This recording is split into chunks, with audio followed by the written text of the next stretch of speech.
You're going to be deciding as the days and the years unfold what you will do in life, what your life's work will be. Once you discover what it will be, set out to do it, and to do it well. Be a bush if you can't be a tree. If you can't be a highway, just be a trail. If you can't be the sun, be a star. For it isn't by size that you win or you fail. Be the best of whatever you are. Finally, in your life's blueprint must be a commitment to the eternal principles of beauty, love, and justice. Well, life for none of us has been a crystal stair, but we must keep moving. We must keep going. If you can't fly, run. If you can't run, walk. If you can't walk, crawl, but by all means, keep moving.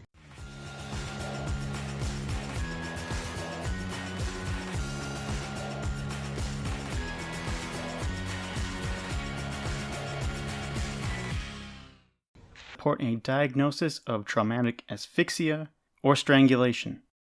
The report added the combined effects of Mr. Floyd being restrained by the police, his underlying health conditions, and any potential intoxicants in his system likely contributed to his death.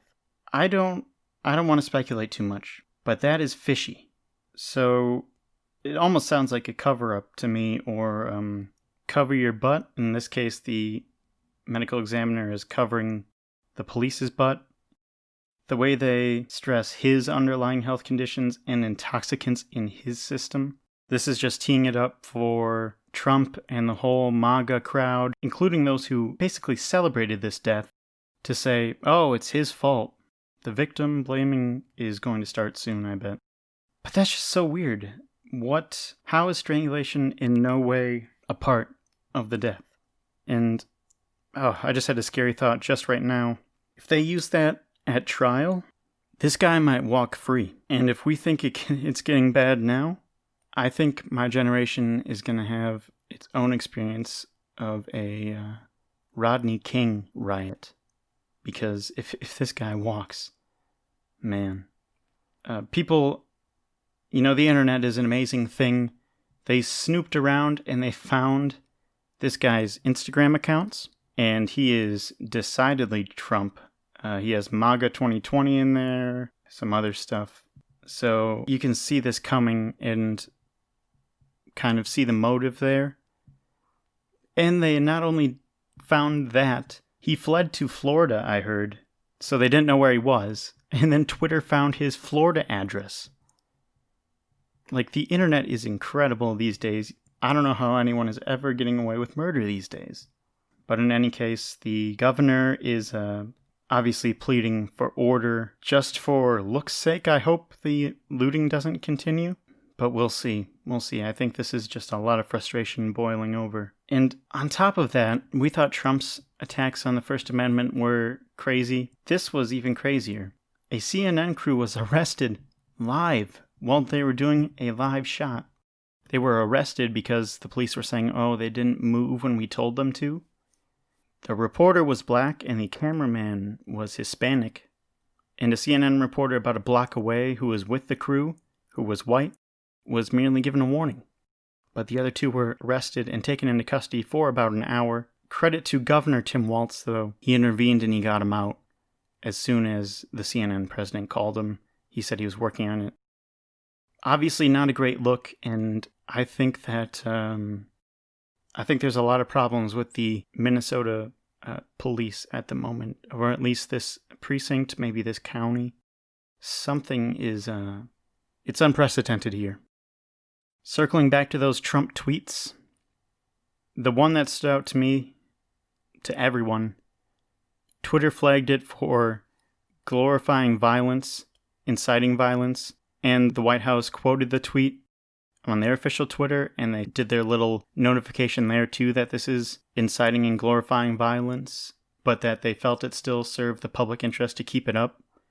Probably it's just because it's the president. But at the same time, I kind of think that it's a good idea because this is agitating Trump more than anything has. Maybe it's close to Russia, it's close to impeachment, but Twitter is his baby, his personal playground, and now they're fighting him too.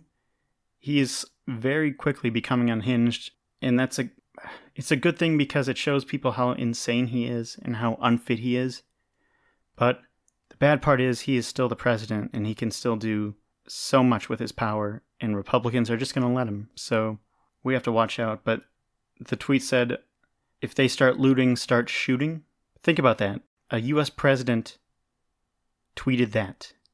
An official president had that as a statement. We go from 7 years ago to there's nothing left to fear but fear itself, to ask not what your country can do for you, ask what you can do for your country, to if they start looting, start shooting.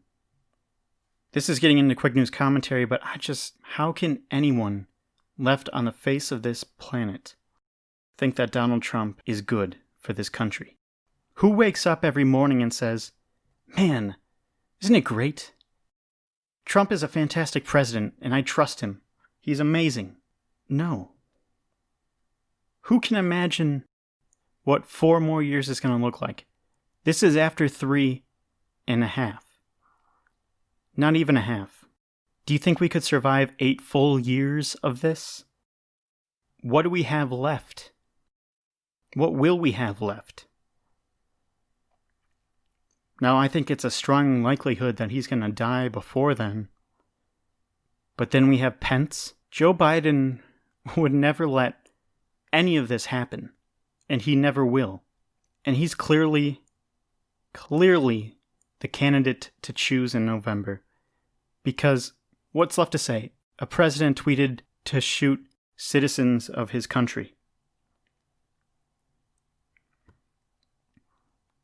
Now, I think it's bad that Twitter has taken this long to adapt and mark those tweets as false and misleading. But Mark Zuckerberg, in my opinion is the legal word that I need to use, is a spineless, gutless coward who is responsible in large part for Trump, his presidency, his rise.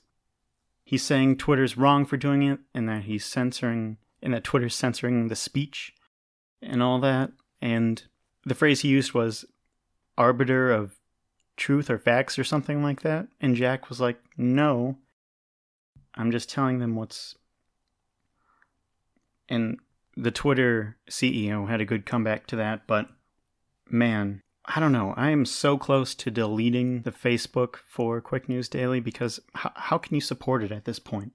What's good about it? They let Trump run their lies and then they reject ads by groups wanting to put anti-Trump ads out there. Don't use Facebook if you can help it. That's about all I wanted to get to today because that is the biggest news of the day. Just a sad day, really. Just, I don't know what else to call it. It's a day where you look around and you don't recognize what's happening. Can you imagine, not to play the victim, but people my age have just gotten stabbed in the back. Growing up during the Great Recession, then you finally get to voting age and Trump gets to be president. You graduate from college and you look for a job and it's the Great Depression 2.0 because of Donald Trump. Riots in the streets. Pandemic raging wild. Stuck in our homes. It just seems to me that we've had quite the run here. And you can all look back to one thing. The whole police thing was bad before Trump, but everything has gotten exponentially worse since he went down that escalator. So yeah, just a sad day.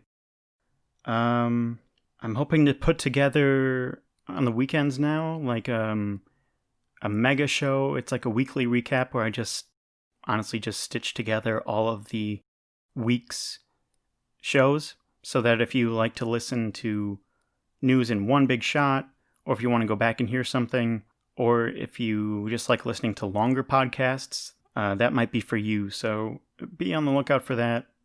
I will have the Chernobyl series conclusion on Sunday night, meaning that email subscribers will get it on Saturday, because people who subscribe to our email list get it one day early. So there is still time for that. You can sign up for that on quicknewsdaily.com. On the right-hand side, there should be a sign-up form, and it should pop up if you're visiting the site. Just to hammer home the point today, which is decidedly anti-Trump, I'll admit it. Here's Trump a couple days ago. Just listen. I'm still here, and I tested very positively in another sense. So this morning, yeah, I tested positively toward negative, right? So, no, I tested perfectly this morning. And he wants to say that Joe Biden is losing it? The man is a fool, probably with dementia. Now let's listen to what Joe Biden had to say today about the events in Minneapolis, and that's what we're going to exit this week on. We're going to leave with Joe Biden's words. Stay safe this weekend. The pain is too immense for one community to bear alone. I believe it's the duty of every American to grapple with it, and to grapple with it now. With our complacency, our silence, we are complicit in perpetuating these cycles of violence. Nothing about this will be easy or comfortable. But if we simply allow this wound to scab over once more, without treating the underlying injury, we'll never truly heal. The very soul of America is at stake. Got to make real the promise of America, which we've never fully grasped, that all men and women are equal, not only in creation, but throughout their lives. Again, to George's family, thanks for taking the time to talk to me. I promise you, we're going to do everything in our power to see to it that justice is had in your brother, your cousin's case. God love you all, and folks, we got to stand up. We got to move. We got to change.